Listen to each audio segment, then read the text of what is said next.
Hey, I'd like to welcome you to another episode of Mission Matters. My name is Adam Torres, and if you'd like to apply to be a guest on the show, just head on over to missionmatters.com and click on Be Our Guest to apply. All right, so today's guest is Jonathan Hung, and he's managing partner over at Entrepreneur Ventures. Jonathan, welcome to the show. Oh, thank you, Adam, for having me.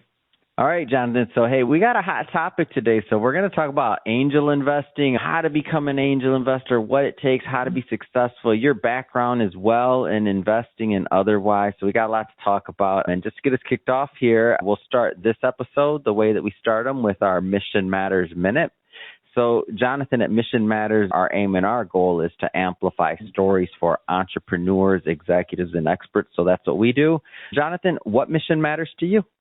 My goal in life now, what I think I'm meant to do is to really help entrepreneurs get their startup grudge off the ground. I think the best entrepreneurs are the ones that have a chip on their shoulder, right? These are the ones who don't want to work 9 to 5, right? I mean, when you look at early stage investing, it's not about the numbers because there are no numbers. It's not quantifiable at all. I mean, people think of like, oh, how much revenue you got going? Like, no, it's really like when I do angel investing or pre-seed investing for entrepreneur, like I care about the founder. Like, do you have grit? Are you somebody who I can trust? Not with the money, but trust that you're not going to give up or you're not going to just at the slightest, like, oh, my obstacle that you crumble. It's like you see a lot about that. Like, if this is not for the faint of heart, it absolutely not. I mean, I see myself as a high school counselor. My mission is that, look, I'm here to get you to your Series A. That's the next best investor, gets you to college, the growth stage, right? Because really you don't have product market fit yet. You're trying to get there. I think everyone thinks like, oh, 5 years down the line it's going to be great. Like, let's just get through the year. How'd you get into this? How'd you get into wanting to work with and help entrepreneurs? Like, where'd that start for you? Yeah, I came back home to take over my family business back in 2012. We had a contract manufacturing business, and unfortunately my father got sick, and I had to take over. And I was just a lowly project manager working at Cummins in Shanghai for less than 9 months, came home, and right away was groomed to be the president. At the same time, that was my dad's baby. And I wanted something else. I had a background in being a financial advisor, working at Morgan Stanley, UBS, heard about Silicon Beach. I'm based here in Los Angeles, and I'm like, oh, let me listen and get to know what that means. What is angel investing? What is venture capital? What is startups? And got my first taste of it doing that as an angel, writing small checks here and there, and developed it into becoming a VC in 2018. Because starting in 2012, but running at the same time my family business, being an entrepreneur. What do you think draws you to working with entrepreneurs? Because, and I'll speak for myself, entrepreneurs. I mean, you're not putting these words in your mouth. I'm putting them out there. We can be a pain, man. Especially founders we're passionate. We got ideas. We work hard. We're going. But like, there's easier things to do sometimes. What keeps you in the game working with entrepreneurs and like so attracted to that? Because it's the excitement. I think when you're a really good investor, early stage, you got to be a gambler. You know, you like the thrill. Like, why do people go to the casino, right? Is it just about making as much money as possible? Sure, that matters to most people, right? But it's the winning part. It's like that satisfaction of like, oh my God, we did this. We scaled from nothing to making $10,000 a month, and now we're going to try to 10x that to be $100,000 a month. And it's that thrill that it's not one direction, but it's not like a straight line. And I think this is so true. The lie of academia is, and people think it's so important, like, look, I have all the degrees on the planet. I went to all the best schools. It doesn't matter. Because in real life, you're not given A and B and solve for C. Like, it's a clean board. Like, I always tell people, going to all these universities or colleges I did, it was just to show that I could do something and finish and that I'm dependable. At the end of the day, you still have to have the ability to really pivot all the time and think off your feet. And that's what's exciting, right? Like, I don't want to do a boring 9-to-5 job. That doesn't excite me. What kind of industries are you looking at? Like in general, like I know you mentioned founders, like your founder, I believe founder led, and you're definitely attracted to that. But what industries do you look at?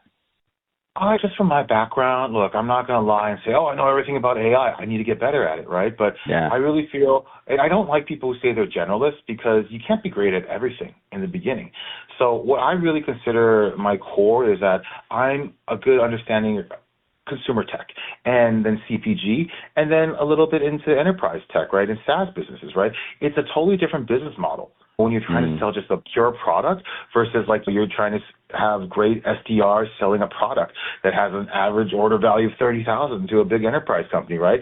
You see it, but there's similar things, right? I think the biggest hires you do in the beginning, obviously is the founder itself, the CEO, president, whatever, but you either have to find a CTO or you are that CTO or you have a business person who's great at BD and sales or you're that person. That's it. That's the team. No one does this by themselves. So let's go further into what you're looking for as a founder or in founders. You mentioned that grit's important, but what else? Like, what else are you looking at? Because a lot of people, I mean, how can you tell? Like, you talk to somebody, they're excited, they're into it, and then how do you know that they're going to stay into it, right? If they actually follow up. Like, I got to this point where, like, I think people don't get it. Like, in the beginning, I was so, wow, eyes wide open, thinking so great, you know, my God, everything's going to be wonderful, only like a Pollyanna. And you get a little jaded becoming a venture capitalist. You absolutely do, because you think people match your energy on a phone call. And I always tell people, like, look, you could be a great actor, but can you do this 24/7, 365 days? And Daniel Day-Lewis can't act and stay in character for that long. Like, who you really are comes out. And I think the most important trait in an entrepreneur is that you have to not overpromise and underdeliver. Like, if you're going to say something in a meeting, like, I expect you to do it. You know, like, it's not my job to think, oh, you're going to be the next unicorn. I mean, you have to do as much work as me, because that's the thing. Like, I'm not spending 24 hours on the project that you're doing. I'm just not. At least for entrepreneur, I'm trying to find the best 150 to 200 companies every fund I raise, and my number one goal is to return capital to my LPs. My number two goal is to find the best entrepreneurs who I want to spend the most time, because that's what's equal for all of us. We have the same amount of time every day. It doesn't matter if you're the president of the United States or the richest man in the world or just somebody who works a 9-to-5 job. It's the same amount of time. How do you spend your seconds and minutes?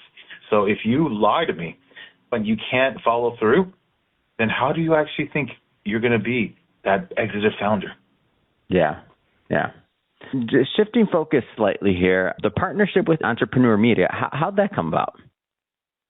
Oh, it's so funny. I got that opportunity because of one of my investments. Unfortunately, it didn't work out, but luckily for me that they also invested. And we could share the war story of how that, I don't want to name that company that failed, but we got to get to know each other through that CEO who introduced us. And they were looking for an opportunity to branch out of just reporting, right, and writing about entrepreneurship. How about also investing in entrepreneurs as well? Not just your money, but also giving the right media attention, right? Introducing to the right partners, right? That's what's really important. I always tell people, we don't write the biggest checks. We write 25, 50,000 initially, but it's the time we spend with you and how much marketing time, how much our channel partners can help. And that's a big bucket that I look at. Like, I don't think I can help you. I don't think we're the right fit, because, like, if you're trying to do cancer research, what can Entrepreneur do for you? We're not PhD doctors here. Good point there. What is how do you normally find your deal flow? Like, where does that come from? Like, how are you finding these opportunities? You got to go out all the time. Like, I go out all the time. I have a 10-week baby right now, but I still go out. Congratulations. Wait a minute. 10 weeks and you made time for me? Come on. Thank you. I'm honored. That's amazing. Congrats. Of course. No, thank you. Because, like I said, I don't have a 9-to-5 job, right? Like, it's not like, I can unplug or right there when the clock strikes 5. It really is just also experience and networking, too. Like, that's how I became a venture capitalist. Like, as an angel, I had to develop all these relationships. And honestly, I'm a better investor now than I was in the beginning, because I didn't have enough relationships, enough contacts to bounce ideas off of. Now, if I see something that's interesting, I'm going to go to my network and what do you think? What do you like? What am I missing?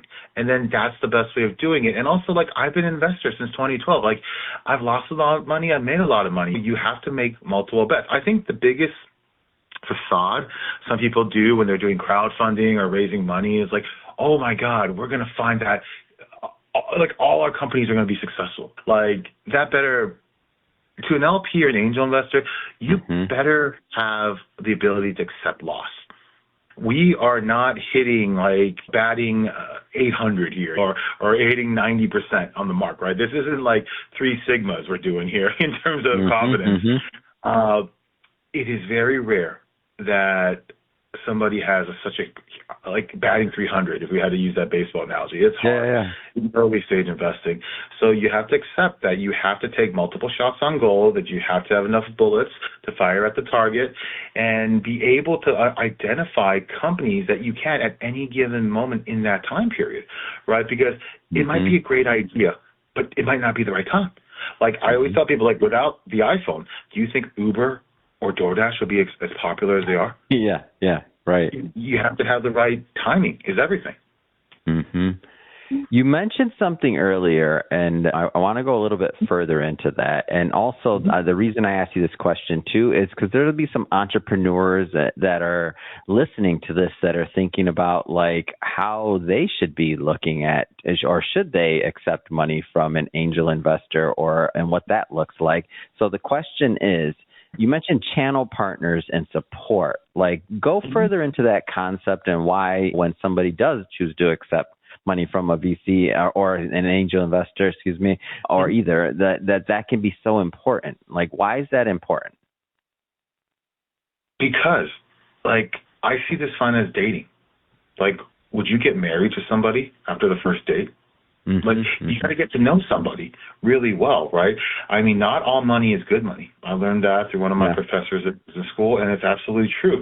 Like, just because someone has money doesn't mean that they're the right partner for you.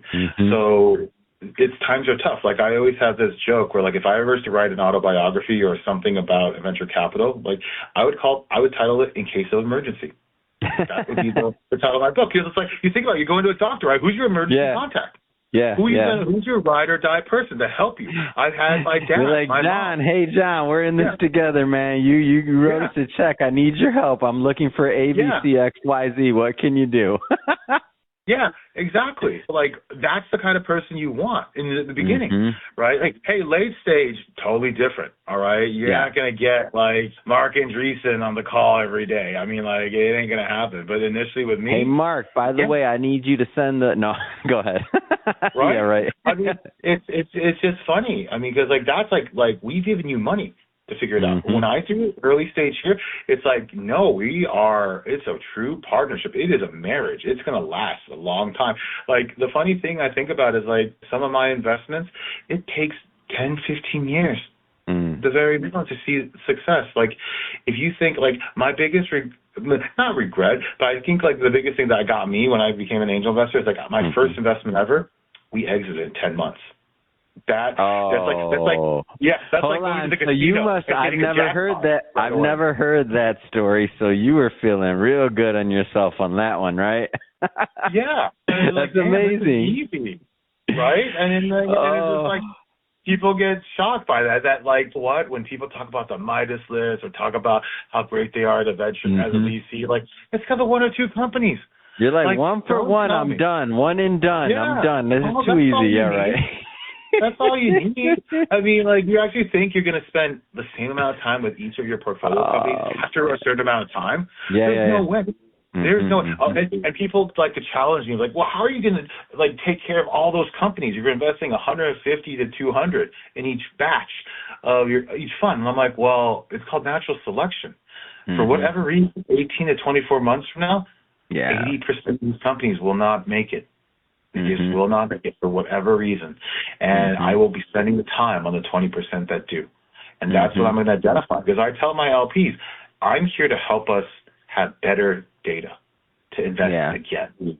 I mean, that's the most important thing. Because, look, once you have more data, you can make better decisions. Like, I had a professor, he had, the greatest lesson he taught me was getting to Six Sigma or getting to, like, 90% confidence takes a lot of time and money. Like, when we do venture capital investing, we are not going to have anything close to that 99.9999% confidence accuracy. So if I can get 1 sigma confidence on an investment, you go to Vegas right away. If I have 70% like good feeling about it, let's do it. Because from going to 70 to 80% is even more time and money you just don't have in the beginning. So if I have confidence, I make that bet every time. Yeah. Oh my gosh, what a great first story for that first investment. I got to share one with you. I don't even know if I've ever shared this on the podcast, but it cracks me up. So when I started, I've been in finance in over 8 years. I've been full-time in media doing this. But when I started, I had about 15 or 14 years, in that business. And I remember when I first started, I was 16 years old, and this was off the top of my head, 1998. So prior to the tech wreck.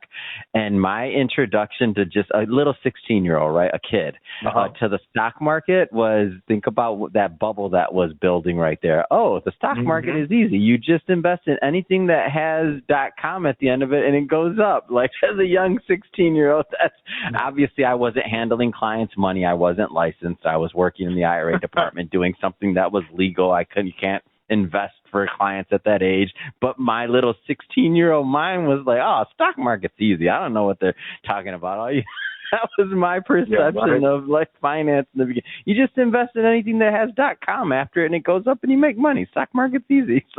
So for you, that was my introduction. Right? Obviously, I learned otherwise, and I went on to a long career, and that's fine. But for you, I just pick a company, and I exit in 10 months. It's easy being an angel investor.